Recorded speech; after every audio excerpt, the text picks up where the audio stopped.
In this video, I'll show you how I took down the Laxasia the Complete boss in Lies of P. Now, I'm not going to muck around in this video. Laxasia the Complete is the toughest boss in Lies of P. She is an absolute goddess when it comes to trying to take you down, especially in her second phase. So make sure that you summon a Spectre at the crack schooling, as you are going to need it. Now, just while we're going through the initial cutscene, I strongly recommend that before going in, you're maxed out, you've got the best defensive gear that you can get for your build while still staying at maximum slightly heavy. There is no way any build in this game is going to stand there and go toe to toe with Laxasia.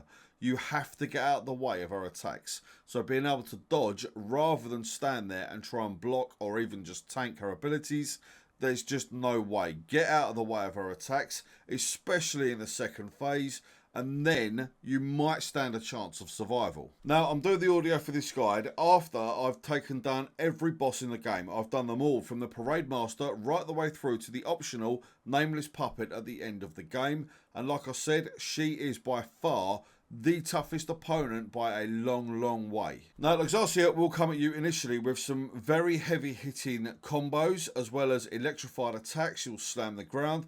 As you can see here, she does a roughly 15 to 20 hit combo. And again, if you're caught up in it, you are dead. There's no pass go, there's no do anything like that. She will just annihilate you straight back to the Stargazer. You can disrupt it by using powerful attacks, as you saw.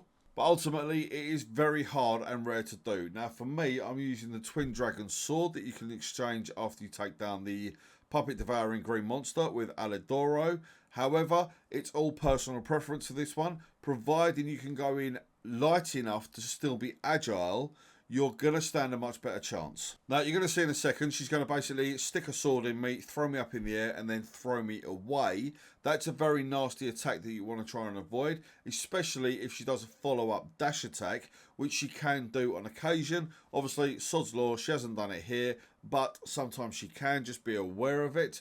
Make sure that you come in with a good supply of Fable Catalysts, as you need to keep your Fable Arts recharged, as it's probably the best way of inflicting damage upon Laxasia. Now, I know we haven't got there yet. We're nearly there. The second phase is where the difficulty in this fight severely ramps up.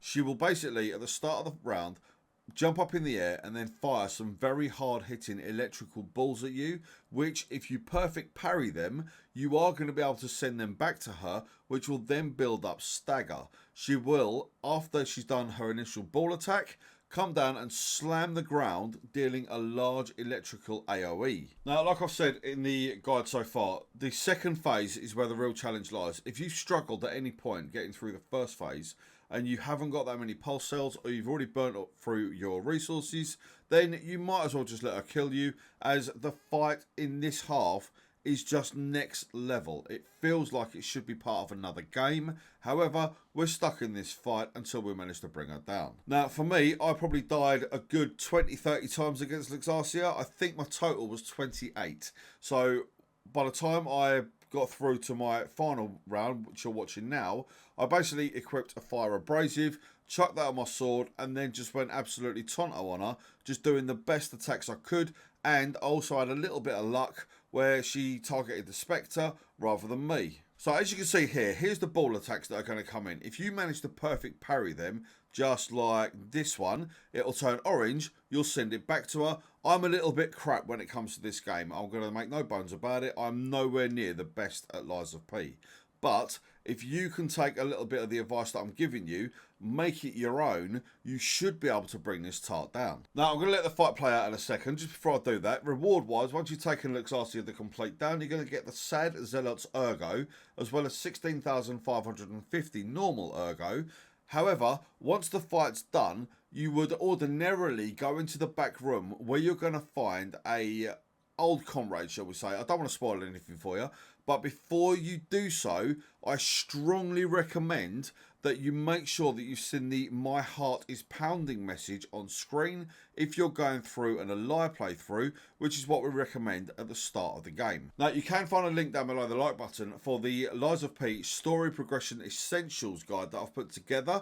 There you go, she's dead. So give that guide a click. You're then going to be able to basically go through chapter by chapter, so that way you won't miss anything as you go through. It will show you how to get every single weapon, as well as deal with every single boss and tell all of the lies along the way, including making sure that you can get the golden lie special weapon, which is the most missable in the game. So anyway, I'll stop whittering on now. If you're a fan of these quick, straight to the point guides, even though this wasn't really one, subscribe for more and I'll see you on the next one.